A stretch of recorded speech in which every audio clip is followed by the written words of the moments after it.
스텝스 구독자 여러분 안녕하세요. 돈 되는 정보만을 꽉꽉 눌러서 알려주는 리서치 돈알리의 최상욱입니다.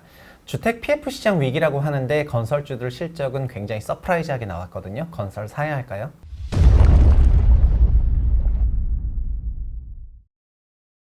네, 오늘은 하나투자증권에서 건설 섹터 담당하시는 송유림 애널리스트님을 모시고 건설업종 1분기 실적에 대한 리뷰와 투자 전략까지 들어보도록 하겠습니다. 안녕하세요. 네, 안녕하세요. 하나투자증권에서 건설 담당하고 있는 송유리입니다. 네, 전체적으로 건설 섹터 그 1분기 실적 흐름이 좀 어땠는지, 전반적인 분위기가 어땠는지 좀 듣고 싶습니다. 네, 저희가 전반적으로 이번 실적은 저희가 예상하던 수준에서 조금 소폭 상회를 하거나 조금 더 좋았던 기업들이 있습니다.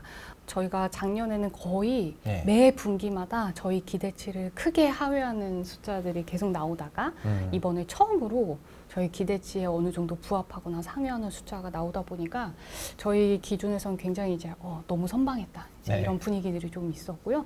전반적으로 탑라인 성장도 저희 예상보다 너무 좋았고 이익률도 크게 저희가 예상하는 거에서 벗어나지 않고 나오면서 저희 실적들이 전반적으로 나쁘지 않았던 것 같아요. 네, 사실 영업이익이라든가 이런 부분이 좀 안 그러니까 시장 기대치보다는 좀 더 잘 나왔던 것 같아요.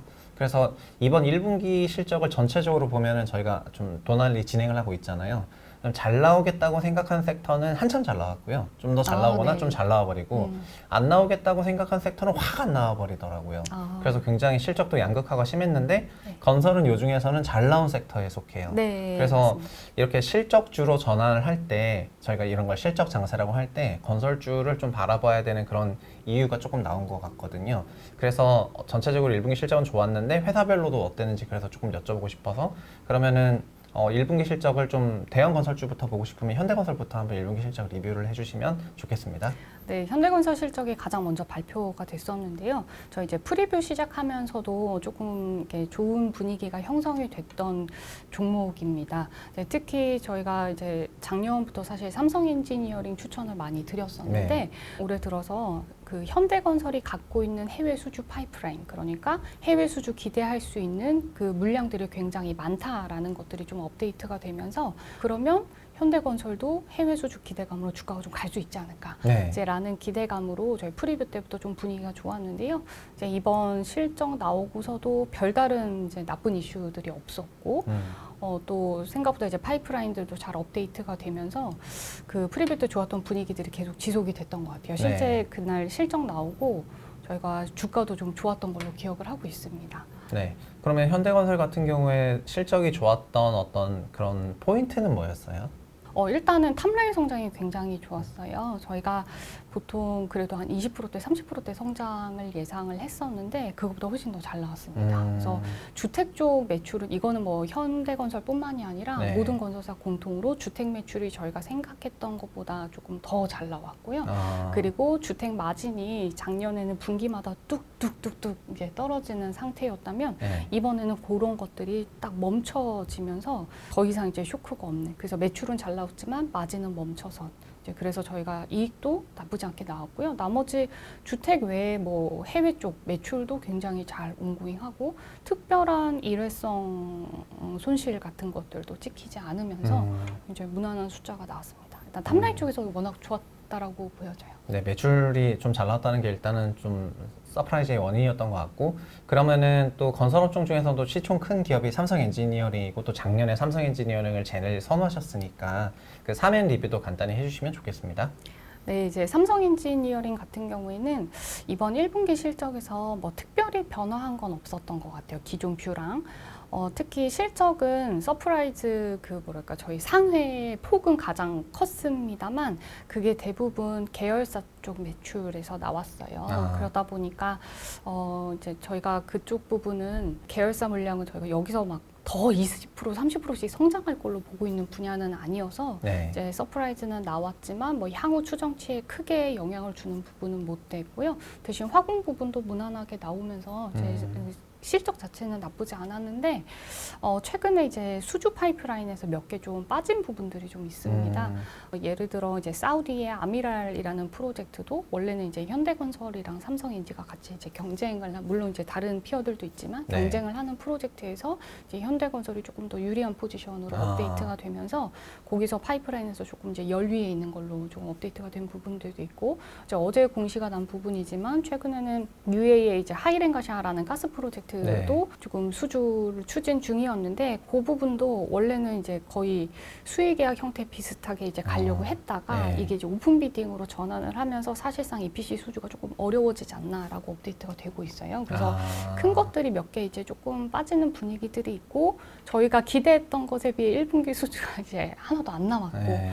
이제 그런 것들 때문에 그렇다고 이제 뒤에 수주 파이프라인이 아주 크게 달라진 건 아니었어요. 여전히 네네. 풍부하긴 합니다. 이제 그래서 뭐랄까 뭐 나쁜 것도 없고 그렇다고 엄청 서프라이즈한 것도 없고 이제 그렇게 아주 무난한 실적이었던 것 같아요. 그 삼성 엔지니어링 같은 경우에는 소위 피드 투 EPC라고 해서 기본 설계까지도 우리가 하고 EPC도 우리가 거의 독자적으로 수주하는 이런 수주 패턴을 좀 자랑을 했었잖아요. 네, 맞습니다. 근데 아까 방금 말씀하셨던 헤이렌가시아 그런 프로젝트도 피드 투 EPC였나요? 아닙니다. 그거는 아니고요. 그거는 피드 투 EPC는 네. 아니었고 그냥 네, 외사가 피드를 수행을 해서 그 회사가 EPC 팀을 꾸려서 제 수주를 받게끔 이제 저희가 직접 피드를 한 거 아니지만 네. 이제 남이 피드 한 거에 이제 같이 EPC 이제 들어가려고 했던 그런 프로젝트인데 그게 이제 뭔가 단가 이슈가 있었는지 이제 오픈 그렇군요. 비딩으로 좀 넘어가는 분위기고요. 그 외에 이제 사면이 밝혔던 거는 피드 투 EPC 프로젝트의 수주풀 올해 네. 수주할 수 있는 게 이제 80억 불. 네. 그리고 오픈 비딩에서 80억 불. 근데 이제 뭐 하이렌가샤를 뺀다 치더라도 60억 불이니까 사실 그것만 해도 140억 불인데 올해 수주 목표가 6조 정도예요. 화공 부분에서. 네. 그러면 사실은 수주 목표 달성하는 데는 충분한 파이프라인이기 때문에 지금 뭐 한두 개 파이프라인이 빠졌다고 해서 저희가 크게 실망할 부분은 아니고요. 또 네. 올해 중순에 그 주주환원 정책을 발표한다 이런 걸 예고로 좀 해놓은 그래요? 상태예요. 그러면서 어제 이제 사명 변경 추진하고 있다 이제 이런 뉴스도 좀 있었는데요. 뭘로 바꿔요? 그 후보군이 있는데 조금 이름을 말할 수가 없나요? 아니요. 네. 그 기사 보시면 있는데 조금 약간 낯선 저희 건설사 그래요? 입장에서 조금 낯선 이제 이름들인데 굉장히 이제 진보적인 이제 미래지향적인 그런 이름들이 거론이 되고 있습니다. 일단 이 네. 사명을 바꾼다고 하는 거는 약간 의미가 있으니까요. 그러니까 네, 그래서 이제 그런 거 같이 해서 이게 예를 들어 뭐 중장기 전략의 발표라든지 이제 이거는 그냥 제 추측이에요. 그래서 그런 네네. 자리가 있으면 좋은 이벤트일 수 있겠다 정도 네. 생각을 하고 사실 있습니다. 삼성 엔지니어링은 그 계열사 수주를 통해서 마진을 굉장히 안정적으로 가져가는 비화공 분야가 있고 네, 맞습니다. 그리고 근데 시장에서는 그런 비화공 쪽은 계열사 수주니까 네. 뭐 계열사 아니냐 그러니까 자체적으로 성장하는 걸 원하니까 그쵸. 그 맞아요. 화공 부분에서 수주를 확 하길 원하고 맞습니다. 그 수주 불확실성이 있으니까 피드 투 EPC라고 하는 피드부터 EPC까지 수주하면 수주 안정성이 높아지네 해서 그 삼성 엔지니어링이 제시하는 그런 수주 모형에 선호했던 거잖아요. 네, 맞습니다. 근데 아직 그런 그 피드 투 EPC가 약간 유의미하게 나오는 그런 거는 언제 정도라고 보는 거예요? 사실 이미 지금 매출 기업 뭐 탑3 안에 2개 정도가 이제 이미 그런 프로젝트에서 나오고 있어요. 네. 이제 그리고 작년에도 한 건 하고 있어서 지금 피드 투 EPC 형태로 EPC를 지금 공사 진행 중인 현장이 지금 3개 정도가 이미 있습니다. 그래서 다른 건설사 대비해서도 굉장히 좀 빠르게 잘 진행이 되고 있는 상태고요. 그거 외에도 지금 올해 중에 피드를 해서 EPC로 넘길 후보들 네. 100% 된다고 보장할 수는 없지만 그 후보들도 한 6건 정도가 있기 때문에 저 그런 것에 대한 결과를 기다리고 있어 사실상 오픈 비딩보다 피드 투 EPC가 이제 수익성 측면에서도 더 좋을 거라고 기대를 하고 있어요. 무조건 네. 좋은 건 아니지만 기대하고 있어서 그런 성과들을 조금 더 저희가 기다리고 있는 상태입니다. 네. 그러면은 현대건설이랑 삼성엔지니어링 들어봤고 그다음에 대우건설이랑 GS건설 들어보면 될 것 같아요. 약간 주택주기도 하고 DLENC까지. 네, 맞습니다. 전체적으로 주택 관련 기업들의 주택 부분 실적이라든가 이런 리뷰를 종합해서 해주시면 좋겠습니다. 네, 사실은 그 저희가 워낙 그 업종으로 놓고 봤을 때 시장 상황으로 놓고 봤을 때 주택보다는 해외가 훨씬 편안하기도 하고, 그러니까 주택이 불편하기도 하고 또 해외 시장 상황이 워낙 좋았기 때문에 저희가 사멘 그 다음에 뭐 현대건설 뭐 이런 식으로 다 이제 선호를 하고 있었어요.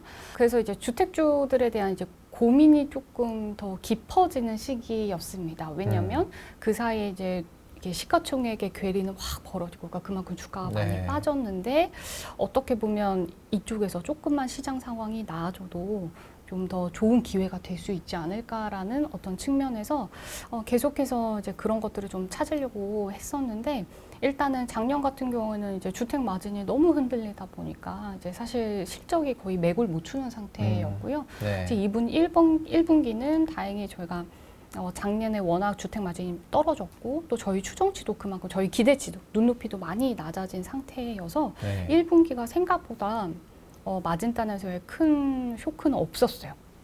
그냥 다행히 이렇게 무난하게 나왔고 근데 아까 말씀드린 듯이 주택 매출은 생각보다 다 잘 나와서요. 이제 그런 부분이 좋았는데 사실 지금 이 주택주를 놓고 보더라도 주택이 좋으니까 이 종목이 주가가 갈 거예요라고 얘기하기에는 저희 시장 상황이 아직까지 그렇게 이제 좋게 돌아선 상황은 못 됩니다. 물론 네. 지표들이 막 최악을 디뎠다가 조금씩 나아지는 분위기는 있지만 뭐 이제 주택의 공급 측면에서나 또 뭐 원자재 가격의 부담이나 이제 이런 측면에서 아주 뭐 급격히 나아지는 부분은 사실은 없어요. 이제 근데 저희가 이 종목들의 굉장히 저는 실적 끝나고 나서 생각보다는 그래도 나쁘지 않네라는 이제 느낌을 가졌던 건 주택이 이렇게 어느 정도 추정치가 내려서 이렇게 멈춰버리면 그 다음에는 다른 것들을 가지고 비주택? 좀 비주택 부분에 대해서 그러니까 그들의 성장에 있어서 조금 더 의미 있게 저희가 얘기를 할 수 있잖아요.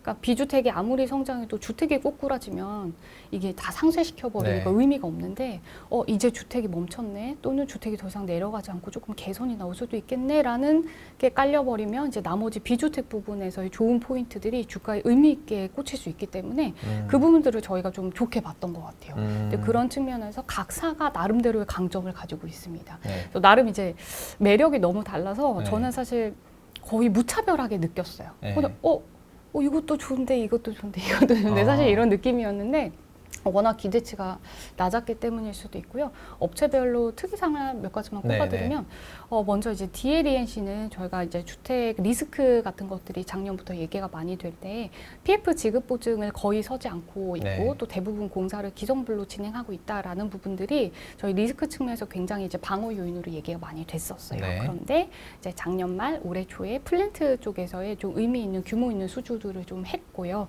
이제 그런 것들 때문에 1분기 플랜트 수주도 매출도 잘 나왔고 요게 1분기가 잘 나오면 2, 3, 4 그리고 올해보다 내년 계속해서 성장하는 기조가 지금 깔린 상태이기 때문에 네네네. 주택이 조금 부진하더라도 이걸로 만회가 되겠네 정도의 분위기에다가 여기서 플랜트 수주 조금만 더 하면 더 좋아지겠네 이제 이런 기대감이 깔려 있는 상태입니다. 네. 그러니까 주택 리스크도 없는데 플랜트가 성장하네 이제 이런 거고요. 대우건설 같은 경우에는 얘네도 마찬가지로 이제 주택의 이제 부진은 멈췄는데 그간 저희가 약간은 이제 부각시키지 못했던 네. 토목이나 플랜트 쪽에서 지금 굉장히 수익성이 좋게 매출이 잘 나오고 있는 상태예요. 네. 근데 그게 이제 작년에 주택이 무너지면서 저희가 그 얘기를 드릴 수가 없었는데 이제는 이런 것들이 더 눈에 보이면서 심지어 1분기 때 해외 수주도 가장 잘했고 파이프라인도 적지가 않아요. 해외 수주 할 것들도. 네. 이제 그러고 있으니까 근데 상대적으로 최근에 주가로부터 많이 소외가 돼가지고 좀 그렇죠. 네. 앞서 말씀드린 현대건설이나 삼성엔진 4조 원대 레벨에서 노는데 네. GS건설 이하는 다 2조 원 네, 언더여가지고 네, 맞습니다. 1.5조 이래가지고 이제는 진짜 웬만한 그 AI 관련 기업들은 매출 50억짜리 기업들이 있는데 이런 기업보다 시총이 낮은 네, 수준까지 맞습니다. 내려갔어요.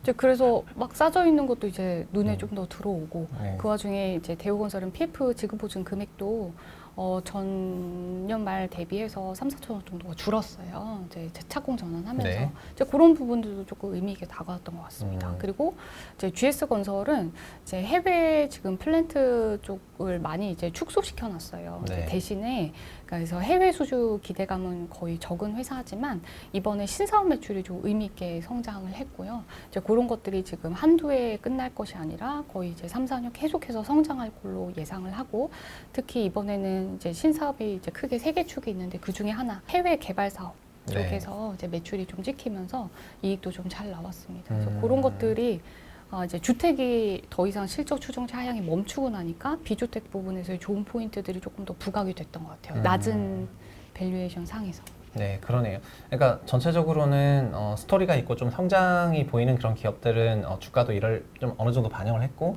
근데 반대로 삼성엔지 같은 경우에는 수주가 좀 잘 나왔으면은 뭔가 계속해서 탑픽으로 네, 이렇게 조금 더 밀어볼 뻔한 서포트가, 그런 상황이었던 네, 것 됐을 같은데 텐데. 수주가 아직 안 나오니까 약간의 우려감이 있어 보이고 다른 기업들은 기대가 없었는데 실적 하향은 마무리가 됐고 다른 부분에서 비주택에서 좀 에디셔널한 그 개선 요인이 나오다 네. 보니까 밸류에이션 매력이 생긴 네, 이런 상황이네요. 맞습니다. 네, 맞습니다. 그러면은 지금 건설 섹터 전체적으로 뜯어보면은 섹터 전체적으로 좀 좋아 보였는데 뭔가 뭐 개별 기업으로 마음이 확 가는 그런 탑픽 종목은 있으신 거예요?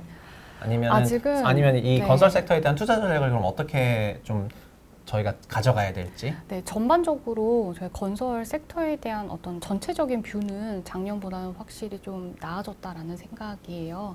이제 주택이 더 이상 리스크로 빠지지 않는다면 요 정도 멈춘 거에서 나머지 비주택 부분에 긍정적인 포인트를 더해줄 수 있겠다 이제 네. 라는 생각인데요. 아까 이제 콕 집어 주신 대로 이제 작년에 저희가 삼성 엔지니어링을 바라볼 때처럼 이거 하나가 무조건 좋다라고 이렇게 명확히 말씀드리기가 조금 애매한 부분들도 겸사겸사 대동단결된 있어요. 탑픽 기업이 그 애널리스트들 사이에 없군요. 작년 3회니에 있었는데. 네, 작년에 이제 주택이 워낙 안 좋았으니까 네. 이게 대비가 돼서 더 뚜렷했었는데 이제 현재로서는 단기간에 봤을 때는 주택주들에서도 분명히 기회는 있을 수 있겠다라고 생각은 들지만 저희 이제 시장 상황 너무 잘 아시지만 이제 주택 시장 환경이 아직까지 그렇게 이제 절대적으로 긍정적이다라고 말씀드리기 좀 어려운 상태예요.